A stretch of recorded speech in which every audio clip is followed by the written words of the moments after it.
والسلام على عباده الذين اصطفى أما بعد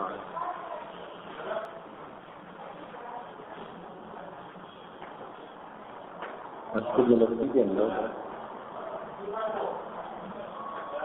ایک جگہ ایسی ہے جس کو نبی علیہ السلام نے جنت کے باغوں میں سے باغ کہا، اس کو کہتے ہیں روضۃ الجنہ۔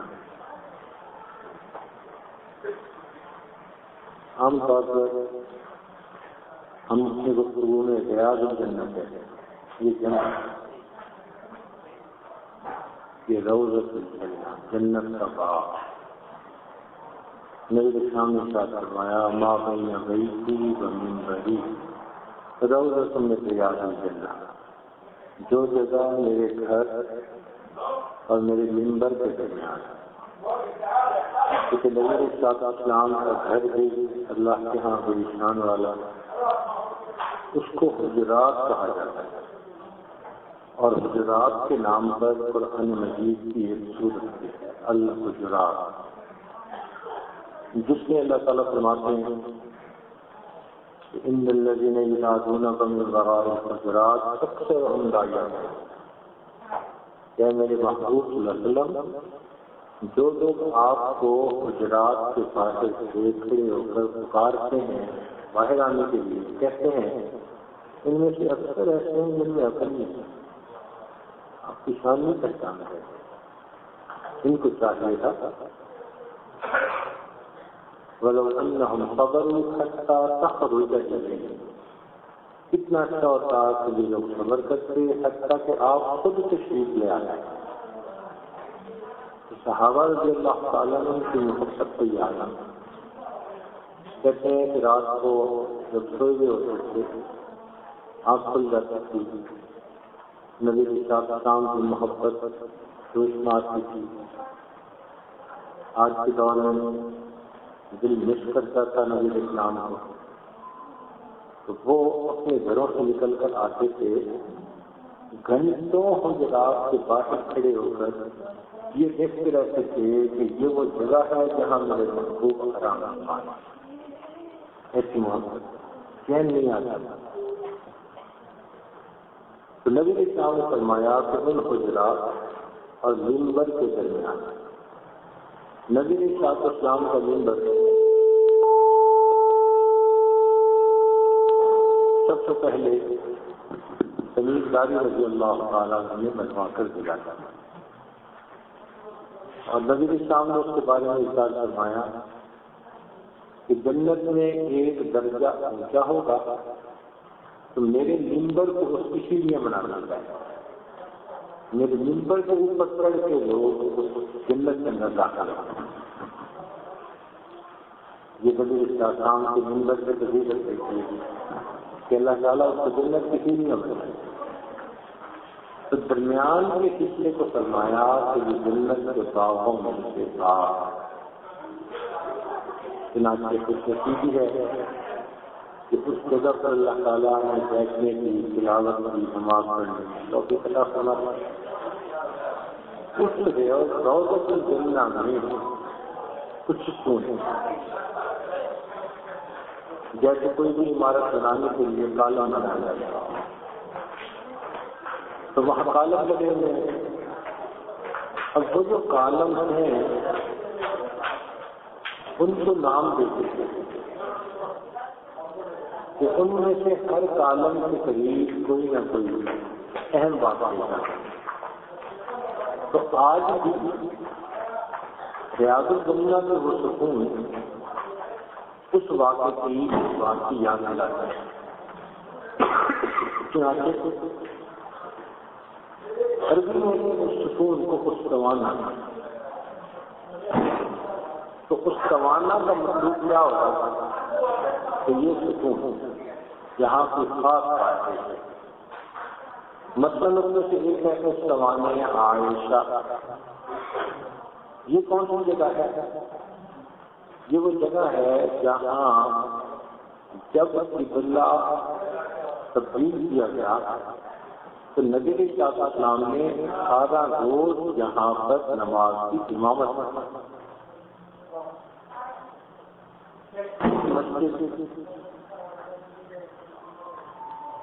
جب ذرا بڑی ہوئی تو دوسری جگہ مصلی بٹھا دیا گیا جہاں اس وقت محراب کرنا ہے، مگر پہلے یہاں پر نماز. اور ویسے بھی نبی علیہ السلام جب نماز پڑھ کر تشریف فرما ہوتے تو اسی سکون کے ساتھ کوٹ لگا کر بیٹھتے تھے مسجد کے اندر.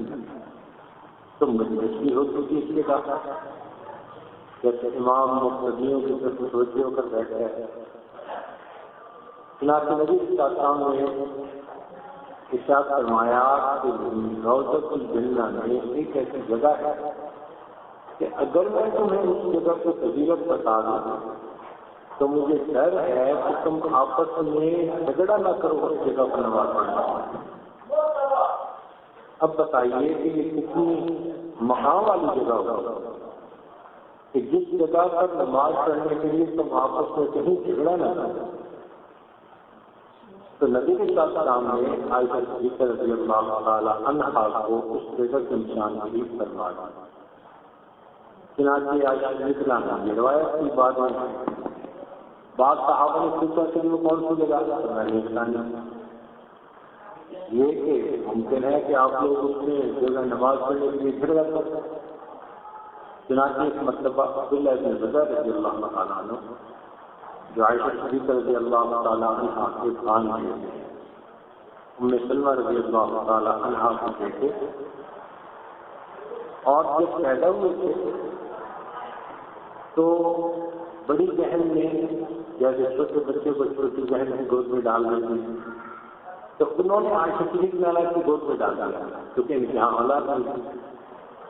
تو نبی اسلام نے ان کی کنیت رکھی تھی ام عبداللہ، نام تھا عائشہ صدیقہ، مگر کنیت ان کی کیا رہی ام عبداللہ کیونکہ یہ ان کا بھانجا تھا اور خالہ میں ماں پہ ہوتی ہے تو والدہ تھی تو ان کو ام عبداللہ کہا. پھر عائشہ صدیقہ رضی اللہ تعالیٰ عنہا کو اللہ رب العزت نے بہت فضیلت دیا، ایسا علم دیا کہ ابن قیم رحمۃ اللہ علیہ کے نزدیک اس امت میں جو صحابہ تھے وہ 1,24,000 تھے، لیکن ان میں جو صاحب فتویٰ تھے جن کے فتویٰ پر باقی لوگ عمل کر لیتے تھے ان کی تعداد 49 تھی. ان 1,24,000 میں سے 49 لوگ ایسے تھے کہ جو اپنے اپنے علاقوں میں بڑے عالم سمجھے جاتے تھے اور دوسرے لوگوں کو جو ضرورت پڑ سکتے تھے وہ ان سے مسئلہ پوچھ لیتے تھے اور اس طرح عمل کرتے تھے. ان 49 میں 14,000 عالم تھے. ایک ہوتا ہے عالم علم والا، ایک عالم اس سے بھی اونچا علم والا، وہ 14,000. ان 14 کا یہ مقام تھا کہ جب ان کا کوئی قول سامنے آ جاتا تھا تو بقیہ 49 میں سے جو تھے وہ اپنے قول سے رجوع کرتے اس پر عمل کرتے. ان 14 میں سے ایک نام عائشہ صدیقہ رضی اللہ تعالیٰ عنہا. اس سے اندازہ لگائیے کہ اللہ رب العزت نے اس ام المؤمنین کو کیا علم عطا کیا. اس سے محدثین نے لکھا ہے ساری دنیا کی عورتوں کے علم کو جمع کیا جائے تو عائشہ صدیقہ عنہا کا علم ان سب سے بڑھتا ہے. اللہ تعالیٰ نے ایسا کیا اور یہ نبی کے ساتھ شام کی صحبت سے بابر تک کا نتیجہ ذہین کی بہت بہتر. چنانچہ ایک مرتبہ نبی علیہ السلام نے پیار سے فرمایا کہ ہمیرا تم مجھے کھجور اور مکھن کو ملا کر کھانے سے بھی زیادہ مربوط نہ لگتی. جیسے بندہ کسی کو پیار سے کہتا ہے کہ تم کھجور اور مکھن کو ملا کر کھانے سے بھی زیادہ مجھے لگے گی. فوراً جواب دیا اے اللہ کے پیارے حبیب صلی اللہ علیہ وسلم آپ مجھے شہد اور مکھن کو ملا کر کھانے سے بھی زیادہ لگے گی. نبی صلی اللہ علیہ وسلم نے فرمایا عائشہ تیرا جواب ہے. فاطمہ زہرا رضی اللہ تعالیٰ عنہ بیٹھے ہوئے ہیں. عائشہ صدیقہ رضی اللہ تعالیٰ عنہ سے بات چیت کرتے ہیں. اب دونوں میں رشتہ ماں اور بیٹی کہتے ہیں، لیکن عمر کا فرق بہت زیادہ نہیں ہے. تو جیسے آپس میں گھر میں بیٹھے بات چیت بھی ہوتی ہے، کچھ لبائی بھی ہو جاتی ہے، تو کچھ موڈ میں بھی دونوں. تو فاطمہ زہرا رضی اللہ تعالیٰ عنہ مسکرا ہے. عائشہ نے پوچھا کہ فاطمہ کیوں مسکرا رہی ہے؟ کہنے لگی کہ میں اس بات سے مسکرا رہی ہوں کہ آپ کے والد تو ابو بکر ہیں، جبکہ میرے والد حضرت محمد مصطفیٰ احمد مصطفیٰ صلی اللہ علیہ وسلم ہیں. جیسے یہ لفظ سنا عائشہ صدیقہ رضی اللہ عنہا تڑپ گئی اور فوراً کہا ہاں فاطمہ بالکل آپ نے ٹھیک کہا، آپ کے والد حضرت محمد مصطفیٰ ہیں، ان کے صدقے ہمیں قرآن ملا، ان کے صدقے ہمیں ایمان ملا، ان کے صدقے ہمیں اللہ ملا.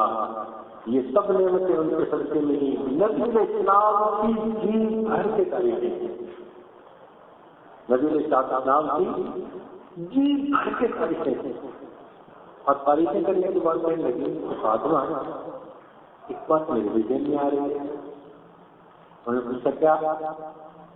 میرے ذہن میں یہ بات آ رہی ہے کہ کل قیامت کا دن ہوگا، آپ خاتون جنت بنیں گی، لیکن جس تخت پر وہاں آپ بیٹھیں گی تخت پر علی المرتضیٰ بیٹھیں گی، اور فاطمہ جس تخت پر قیامت کے دن میں بیٹھوں گی اس تخت پر تو محمد مصطفیٰ بیٹھیں گے. اللہ اللہ اللہ نے عجیب ان کو ذہانت سبحان انہی کی وساطت سے اللہ تعالیٰ نے تیمم کی آیات کی انہی کی وجہ سے نازل. مدینہ طیبہ سے ایک طرف سفر کرنا تھا، تو 50-60 میل دور جگہ ہوگی مدینہ طیبہ سے. تو نبی علیہ السلام نے پڑھا ہوگا، چلنے لگے، رک کے اب اس جگہ پر پانی نہیں تھا. تو سارے صحابہ پریشان، نماز کو وقت قریب ہے، وضو بھی کرنا ہے، اور وضو کرنے کے ساتھ وقت کم ہے تو کیا بنے گا؟ پتہ کیا بھی چل کیوں نہیں رہے؟ تو پتہ چلا کہ نبی علیہ السلام ابھی نہیں چل رہے. بھائی نبی علیہ السلام کے چلنے میں دیر کیوں ہے؟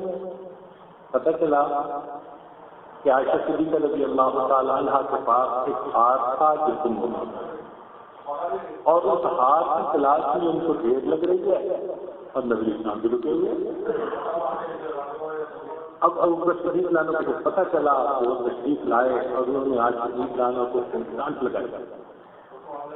کچھ چیزوں کا خیال نہیں کرتے تھے، آنے سے دیر ہو رہی ہے، نماز کا وقت ہے، وضو کرنا ہے.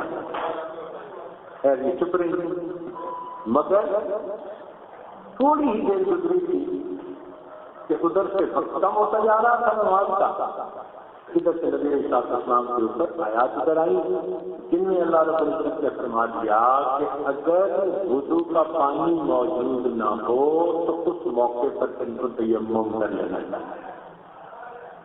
نبی اسلام نے بھی تیمم سے نمازیں بات کی اور باقی صحابہ نے بھی. اور جب اٹھ کر جانے لگے تو جس اونٹ پر سوار ہونا تھا اس اونٹ کے نیچے ہاتھ پڑا ہوا تھا، ہاتھ بھی مل گیا. پھر صحابہ کرام کہتے تھے کہ اے آل ابو بکر تمہاری وجہ سے امت پر ایک احسان نہیں ہوا، امت پر بہت احسانات ہوئے کہ اللہ تعالیٰ نے اس کو سبب بنا دیا اور اس وجہ سے امت کے لیے ایک راستہ کھل گیا. اگر پانی نہیں تو تم تیمم کے ساتھ نماز پڑھ سکتے. چنانچہ لانا فرمایا کرتے تھے کہ اللہ نے مجھے 10 تفصیلیں ایسی دی ہیں جو کسی اور زوجہ کو عطا نہیں کی ہے. اب اس وقت اس تفصیل میں جانا تو مشکل ہے. مثلاً فرماتی تھی کہ میرے نکاح کے لیے اللہ رب العزت کی طرف سے نبی علیہ السلام کو پیغام بھیجا گیا. یہ فضیلت کسی اور زوجہ کو حاصل نہیں ہوئی. حدیث پاک میں آتا ہے کہ جبریل علیہ السلام ان کی ایک تصویر لے کر آیا کہ اللہ رب العزت نے آپ کی زوجہ سے ایک دن کو پسند کیا.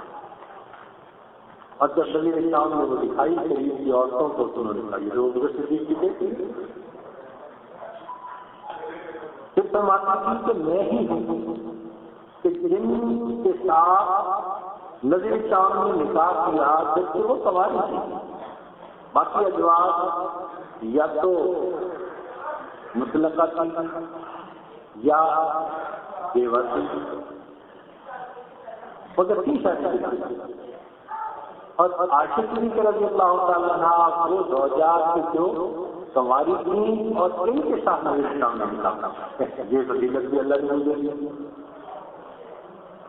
پھر فرماتی تھی کہ میں نے دیکھا نبی علیہ السلام بدر کے دن کپڑا ڈھونڈ رہے ہیں. میں نے پوچھا لگنے کی تلاش ہو رہی ہے. فرمایا میں وہ کپڑا ڈھونڈ رہا ہوں کہ جس کو میں اسلام کا جھنڈا بنا کر لے رہا ہوں. فرماتی ہیں کہ میرے پاس ایک دوپٹہ تھا جو تھا تو سفید مگر اس پر کالی دھاریاں بنی ہوئی تھی, لائنیں کالی لگی ہوئی تھی موٹی تھی.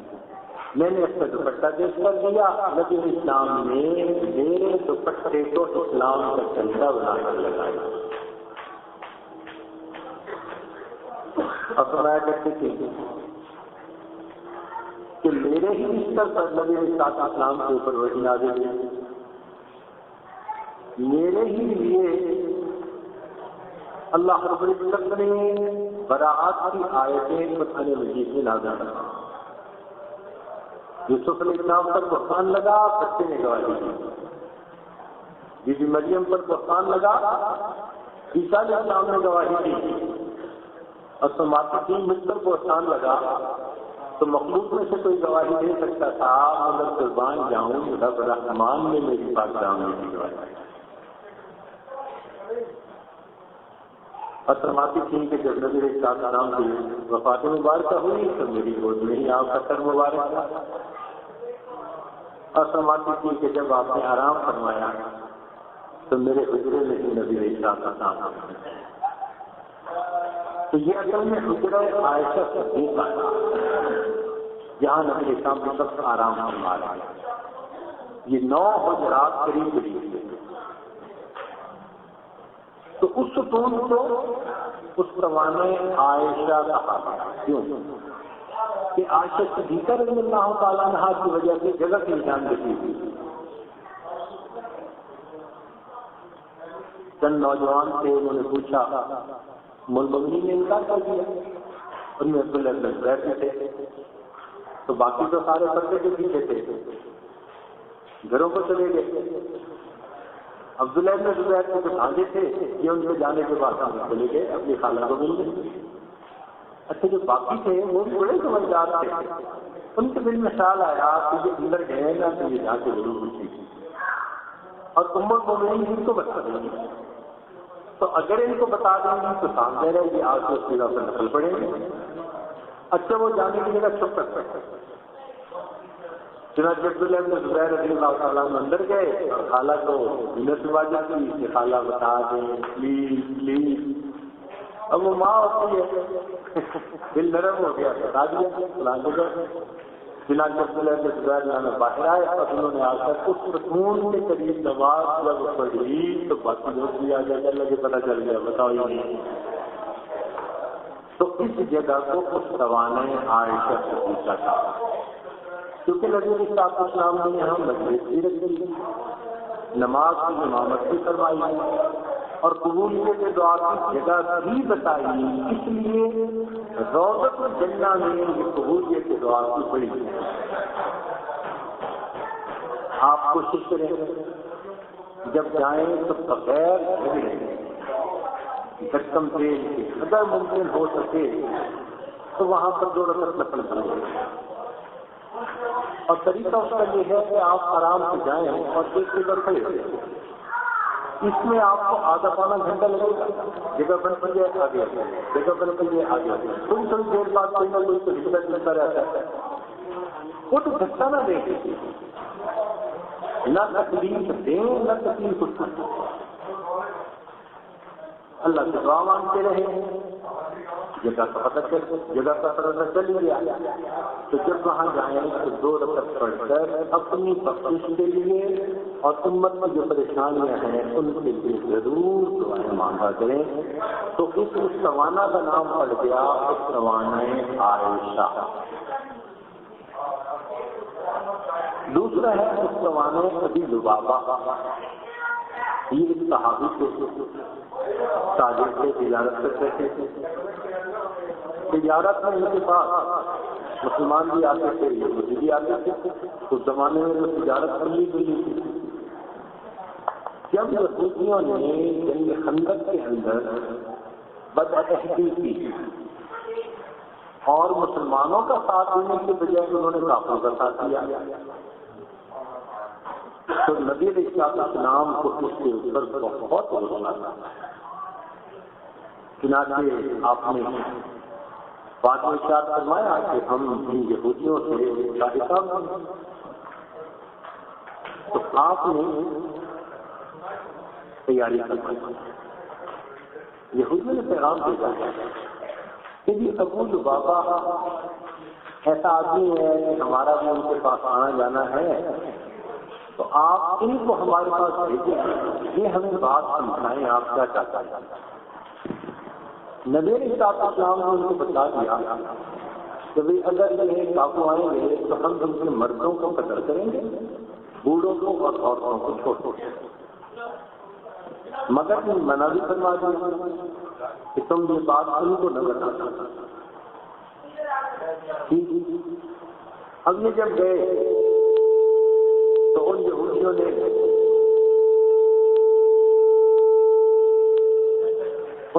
نے بچوں اور عورتوں کو کہا کہ تم منت نمازی کرو زیادہ اور پوچھو ان سے کہ ہمارے ساتھ ہونا کیا ہے۔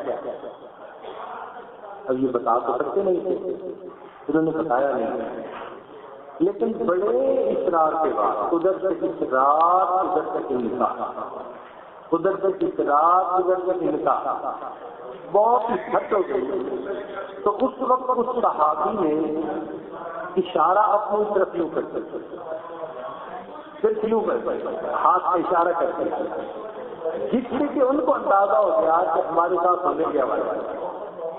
لیکن یہ اشارہ کرنے کے ساتھ ان کو خیال آیا تو مجھے تو نبی صاحب نے منع فرمایا تھا، اگرچہ میں نے زبان سے ان کو نہیں بتایا مگر میں نے ان کو مفہوم کو پہنچا دیا تھا اشارے سے، تو ان کو اب کسی کم شکتی لگ جاتا ہے، اوہو میں نے تو بلندر سمجھ کر ایسا نہیں کرنا چاہیے۔ چنانچہ یہ وہاں سے واپس آئے اور بلند لہریں تھی، جنہوں نے آ کر ایک ستون ہے اس سوانہ ابو لبابہ، اس کے ساتھ اپنے آپ کو رسی سے باندھ دیا، نہ کھاؤں گا نہ پیوں گا، اور جب تک اللہ اور اس کے رسول صلی اللہ علیہ وسلم معاف نہیں کر دیں گے میں یہاں سے نہیں۔ عجیب اللہ کی شان دیکھیے، نبی علیہ السلام کو پتہ چلا، فرمایا اگر وہ میرے پاس آ جاتے اور معذرت کر لیتے تو میں معذرت قبول کر لیتا، اب انہوں نے اپنا معاملہ اللہ سے چھوڑ دیا، لہذا میں بھی انتظار کرتا ہوں، تم بھی انتظار کرتا۔ اللہ اللہ اخلاص دیکھو، بس کچھ دن گزرے کہ بالآخر اللہ رب العزت کی طرف سے بھی ان کے لیے مغفرت کا معاملہ آ گیا۔ نبی علیہ السلام کو سلمہ رضی اللہ تعالی عنہا سے کہتے تھے، جب آپ صلی اللہ علیہ وسلم کو اطلاع دی گئی، نبی علیہ السلام نے سلمہ جانا کو بتا دیا، انہوں نے کسی کے ذریعے پیغام دے دیا کہ ابو لبابہ سے کہو کہ تمہاری توبہ قبول ہوئی۔ صحابہ مبارکے لینے لگے، ایک صحابی ان کو کھولنے لگے، اللہ کے محبوب صلی اللہ علیہ وسلم خود آ کر کھولیں گے تب میں آزاد ہوگا۔ چنانچہ نبی علیہ السلام خود تشریف لائے اور آپ نے آ کر ان کی رسی کو کھولا اور دونوں آزاد ہوئے. اللہ نے ان کی توبہ کو قبول کر لی. تو وہی اگر موقع ملے تو ستون کے قریب 2 رکعت نفل پڑھ کر یوں دعا مانگو, اللہ آپ نے ابو لبابہ رضی اللہ تعالیٰ عنہ کی توبہ کو بھی کسی جگہ قبول کر لیا تھا, میں نے تو اپنے نفس کے ہاتھوں گرفتار ہوں, مجھے بھی تو شیطان نے باندھ رکھا ہے. میرے مولا مجھے بھی آپ اس گرفتاری سے آزاد فرمائیں, میری توبہ کو بھی قبول کریں. یقیناً آپ جب اس جگہ دعا مانگیں گے جہاں اللہ تعالیٰ کی طرف سے قبولیت آئی تو ہماری بھی توبہ قبول ہو جائے. تو اس کو کہتے ہیں اس توانائے توبہ یا اس توانائے ابی لبابہ. اس سے آگے اگر آپ دیکھیں تو ایک جگہ لکھا ہوا ہوگا اس توانائے شریر. شریر عربی میں 4 پائی کو کہتے ہیں, بیڈ جو ہوتا ہے. نبی علیہ السلام جب اعتکاف فرماتے تھے تو اس وقت آپ مسجد کے اندر ہی آرام فرماتے تھے. تو اس جگہ پر نبی علیہ السلام کے لیے بستر لگایا. تو اس جگہ جو ستون ہے اس کا نام پڑ گیا اس توانائے شریر.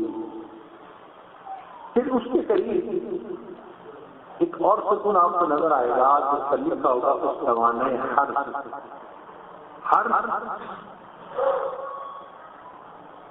نگرانی کرتا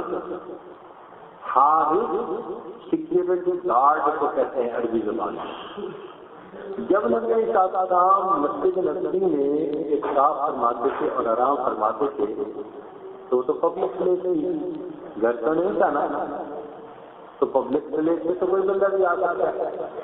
تو نبی علیہ السلام اپنے بستر پر جب رات کو آرام فرماتے تو یہ جو ستون ہے اس توانائے ہر, یہاں سیدنا علی رضی اللہ تعالیٰ عنہ رات کو بیٹھ کر پہرا دیا گیا. وہ نبی علیہ السلام کے رات کو سیکورٹی گارڈ تاکہ کوئی کافر کوئی بدبخت آ کر کوئی ایذا نہ کرتا. تو اس کا نام پڑ گیا اس توانائے ہے. پھر اس کے قریب اگر آپ دیکھیں تو ایک ستون پر لکھا ہوگا اس توانائے وقود. وفد کی جمع وقود ہوتی ہے. وفد کہتے ہیں ایک گروپ, کوئی گروپ آتا ہے تو وفد آ رہا ہے. تو اس توانائے وقود سے کیا مراد آ رہا کہ نبی علیہ السلام کے پاس جب کفار آتے تھے اسلام قبول کرنے کے لیے تو اس جگہ پر نبی علیہ السلام ان کو کلمہ پڑھاتے تھے, ان کو بیٹھ اسلام لیا جاتا. تو آپ کو اگر موقع ملے تو ایک 2 رکعت نفل پڑھیں اور نیت کریں کہ اللہ میں بھی آج ادخلوا فی السلم کافۃ بن رہا ہوں, میں بھی آج نئے سرے سے مسلمان ہو رہا ہوں اور آئندہ اسلامی ایمانی قرآنی زندگی بسر کرنے کی میں یہاں نیت لگا.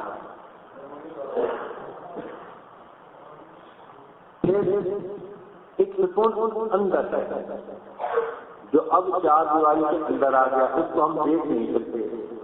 اس کا نام ہے اس توانائے تہجد کہ نبی علیہ السلام جب اٹھتے تھے تہجد میں تو وہاں پر نوافل ادا کیا کرتے تھے.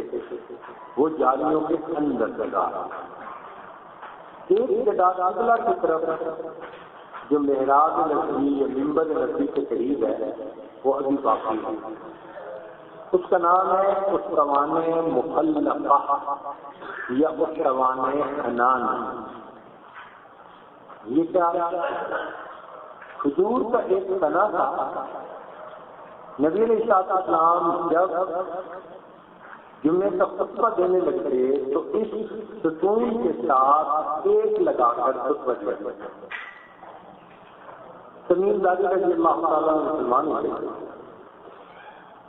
تو انہوں نے ممبر بنا کر دیا اللہ کے نبی صلی اللہ علیہ وسلم آپ ممبر کے اوپر کھڑے ہوں تاکہ سارے مجمع کے لوگ آپ کے چہرے انور کا دیدار کر سکیں. نبی علیہ السلام نے بات کو پسند کیا کیونکہ اگر سب لوگ بیٹھے ہوں اور آدمی زمین پر کھڑا ہو تو اگلے چند بندے تو دیکھ لیتے ہیں پیچھے والوں کو کہ بھائی نظر نہیں آتا تکلیف کا. جب نبی علیہ السلام نے منبر کے اوپر کھڑے ہو کر خطبہ دیا، صحابہ کرام کہتے ہیں کہ ہمیں ایک بچے کے رونے کی آواز آئی جیسے رو رہا ہوتا ہے۔ یہ آواز جب نبی علیہ السلام نے سنی تو آپ صلی اللہ علیہ وسلم منبر سے نیچے اترے اور آپ صلی اللہ علیہ وسلم درخت کے قریب آئے، تنے کے قریب آئے اور آپ نے اس کے اوپر اپنے مبارک ہاتھ رکھے۔ تو آپ کے مبارک ہاتھ رکھنے سے وہ تنا اس طرح چپ ہوا جیسے روتا ہوا بچہ سسکیاں لے لے کر چپ ہوتا ہے، ایسے چپ ہوا۔ فرماتے تھے کہ جیسے حاملہ اپنی آواز نکالتی ہے اس بچے کے رونے کی ایسی آواز ہم نے سنی۔ تو بھئی یہاں ایک بات بڑی غور طلب ہے کہ اگر ایک کھجور کا تنا نبی علیہ السلام کی محبت میں روتا ہے، ہم تو انسان ہیں، دھڑکنے والا دل رکھتے ہیں، احساس رکھتے ہیں، کیفیات رکھتے ہیں، ہمارے اندر بھی تو نبی علیہ السلام کی محبت ہونی چاہیے، ہم بھی ان کی جدائی میں رہے، ان کی محبت میں رہے۔ تو یہ جگہ اس زمانے حنانہ ہے، اس لیے تو کہتے ہیں کہ نبی علیہ السلام محبوب کل جہاں، نبی علیہ السلام کیا تھے؟ محبوب کل جہاں۔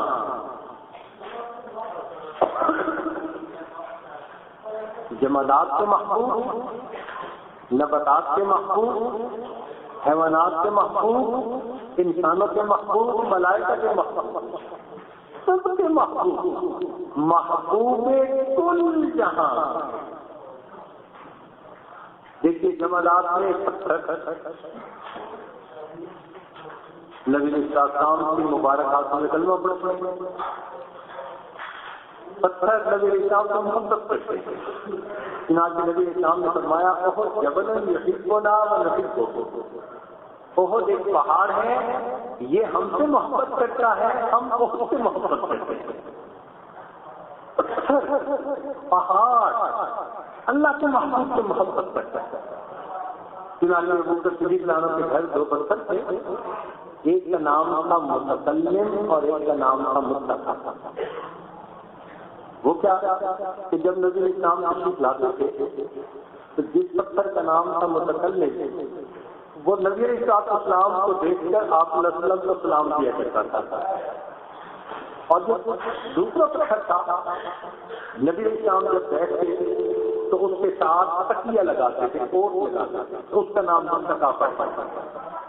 اب پتھر بھی اگر سلام کرتے، پتھر بھی اگر محبت رکھتے تو معلوم ہوا کہ نبی علیہ السلام جمادات کے بھی محبوب۔ پھر اس کے بعد آگے نباتات، نباتات کہتے ہیں درختوں کو۔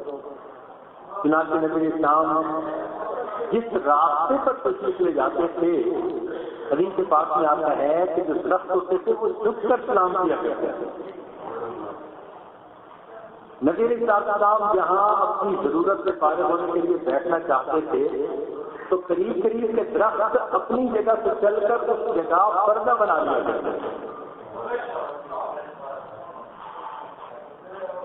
اور یہ کھجور کا تنا یہ تو نبی علیہ السلام کی محبت میں روئی پڑا۔ تو جمادات سے بھی محبوب، نباتات سے بھی محبوب، اور پھر اس کے اوپر حیوانات سے بھی محبوب۔ چنانچہ مشہور ہوا کہ نبی علیہ السلام نے جب حجۃ الوداع فرمایا تو آپ نے 100 اونٹوں کی قربانی کی، 63 اونٹ آپ نے بنفس نصیب خود قربان فرمایا، اور ان 63 اونٹوں میں سے 9 اونٹ کے گروپ لایا جاتا تھا، یعنی 9 اونٹ لائے جاتے تھے، ان کو ذبح کر کے پھر اور 9 لائے جاتے تھے۔ تو حدیث کے پاس میں آتا ہے کہ جب 9 اونٹوں کو لایا جاتا تھا تو ان میں سے ہر اونٹ اپنی گردن آگے بڑھاتا تھا، اے اللہ کے محبوب مجھے آپ قربانی کے لیے سجدہ قبول کر دیں۔ نشوت نصیب دشمن کہ شوت ہلاک بے بس، ترے دوستاں سلامت کے تو خنجر آزمائی، اللہ کے میری دل سے حاضر ہے، آپ اس کو قبول فرمائیے۔ اللہ اکبر کر دیا۔ تو دیکھیے حیوانات بھی نبی اسلام سے محبت کرتے ہیں۔ چنانچہ نبی اسلام میں فرما ہے، ایک اونٹ آیا اور اونٹ نے آ کر نبی اسلام کے سامنے آواز لگا۔ نبی اسلام نے فرمایا یہ اونٹ کے مالک کی شکایت کر رہا ہے، آپ میں سے کوئی جائے اور اس کے مالک کو بلا لے۔ چنانچہ اونٹ آگے آگے اور صحابی پیچھے پیچھے، وہ اونٹ اپنے مالک کے پاس جا کر کھڑا ہو گیا۔ وہ جو صحابی گئے تھے انہوں نے بتایا کہ نبی اسلام نے آپ کو بلایا، وہ صحابی حاضر خدمت ہو۔ چنانچہ جب آپ کی خدمت ہوئے تو نبی اسلام نے ان سے فرمایا کہ آپ کے اونٹ نے شکایت کی۔ اے اللہ کے نبی کون سی شکایت؟ فرمایا شکایت یہ کی کہ اس نے یہ کہا کہ میرا مالک مجھ سے بہت کام لیتا ہے، بہت میرے اوپر بوجھ ڈالتا ہے، اور میں مالک کے اس بوجھ کو پہنچاتا ہوں جہاں وہ چاہتا ہے۔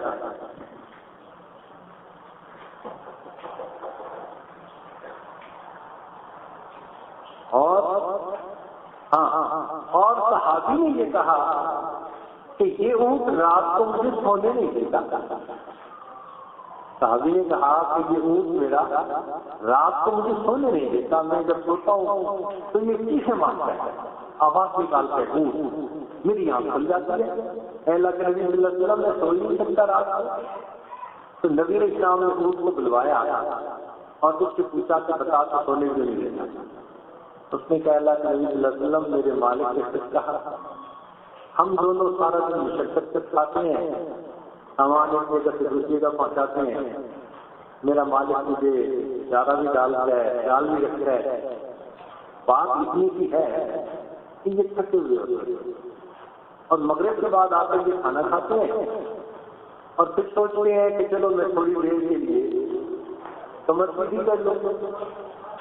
تو یہ تھوڑی دیر کی نیت سے سوتے ہیں مگر نیند گہری ہو جاتی ہے اور عشاء کی نماز میں ہو جاتی ہے، اور میں قریب جاگ رہا ہوتا ہوں تو مجھے ڈر یہ لگتا ہے کہ قیامت کے دن کہیں مجھ سے نہ پوچھا جائے کہ تم نے ان کو نماز کے لیے کیوں نہیں ڈالا۔ تو اللہ کے نبی میں آوازیں نکالتا ہوں کہ میرا مالک اٹھ جائے اور اپنے اللہ کی نماز پڑھے۔ اللہ اکبر۔ تو نبی اسلام جمادات کے بھی محبوب، نباتات کے بھی محبوب اور حیوانات کے بھی محبوب۔ اب حیوانات کے اوپر انسان رہ گئے، انسان کے بھی محبوب۔ اللہ اکبر۔ اور انسانوں میں تو پھر صحابہ رضی اللہ تعالیٰ کی پوری جماعت کو دیکھی، ویکھے آج یوسف نو انگلیاں کٹیاں، ویکھے آج یوسف نو انگلیاں کٹیاں، آقا کے دیوانیاں نے جانا وار کٹی، عشق دی اخیر ویکھی اودے عاشقین دی، جگ دے حسینہ کو ود کے گل میں سناوا ایک ایسے محجبین دی، جگ دے حسینہ کو ود کے۔ تو واقعی نبی علیہ السلام کے جو صحابہ تھے انہوں نے تو عشق کی انتہا کر دیا، انتہا کر دی۔ اللہ اکبر کرتے نبی اسلام نے کیا فرمایا؟ جہاد کی تیاری کرتی ہے۔ مدینہ طیبہ کے ہر گھر میں تیاری ہو رہی ہے۔ ایک گھر ایسا کہ ایک خاتون اپنے بچے کو دودھ کے بچے کو گود میں لے کر بیٹھی ہے، چاروں کسان ہو رہے ہیں۔ وجہ کیا تھی کہ خاوند اس سے پہلے شہید ہو چکا تھا اور گھر میں کوئی اور مرد تھا۔ اب یہ خاتون یہ رو رہی تھی کہ اللہ کے پیارے حبیب صلی اللہ علیہ وسلم نے فرمایا تیاری کرو، میرے گھر میں کوئی نہیں، میں جس کو تیاری کر کے آقا کی خدمت کے لیے ساتھ بھیجوں۔ خوب رو خوب رو۔ رو رو کے جب طبیعت انسان ہوئی اپنے اس بچے کو اٹھا کے سینے سے لگایا اور مسجد نبی میں آ گیا. مسجد نبی میں نبی اسلام تشریف فرما کے وہ صحابی آتے ہیں اور اپنے اس چھوٹے بچے کو نبی اسلام کی گود میں ڈالا. اللہ کے نبی میرے اس بچے کو قبول کرتے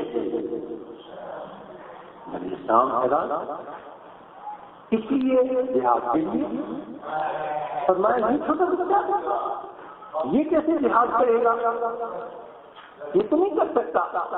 اللہ کے نبی قبول کر لیجیے, رو رہے قبول کر لیجیے. ہمارے یہ کیسے جہاد کرے گا؟ کہتے ہیں کہ اللہ کے پیارے حبیب صلی اللہ علیہ وسلم جس مجاہد کے پاس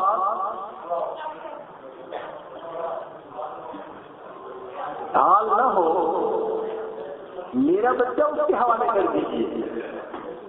وہ مجاہد جب دشمن کے سامنے جائے گا اور دشمن تیروں کی بارش برسائے گا تو وہ مجاہد تیروں سے بچنے کے لیے میرے بچے کو آگے کر دے گا. میرا بچہ دشمن کے تیروں کو روکنے کے کام آئے گا. اللہ اس صحابیت کی سنت آج تک چل رہی ہے. اس وقت بھی مدینہ کے والے عربوں میں اگر کوئی بچہ پیدا ہوتا ہے تو اس کی والدہ جب 40 دن کے بعد غسل کرتی ہے تو وہ اپنے بیٹے کو آج بھی لے کے آتے ہیں اور اس وقت بھی وہ اپنے بچے کو روضہ انور کے قریب لٹا کر نبی اسلام کے نام کی دعا کرتی ہے, اے اللہ کے نبی میرے بیٹے کو قبول کرتا ہے. اللہ اللہ اس لیے نبی السلام محبوب کل جہان, مخلوق کے بھی محبوب اور خالق کے بھی محبوب.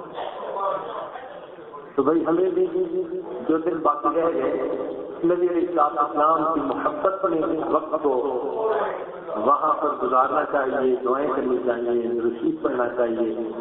اللہ تعالیٰ ذوق و شوق کے ساتھ بقیہ وقت گزارنے کی توفیق عطا فرمائے.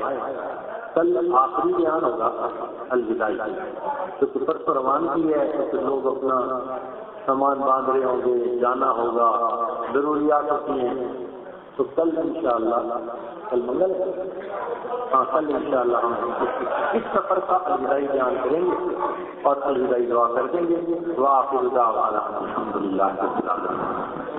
سبحان ربي العظيم. اللهم صل على سيدنا محمد وعلى آل سيدنا محمد وبارك وسلم. ربنا ظلمنا أنفسنا وإن لم تغفر لنا وترحمنا لنكونن من الخاسرين.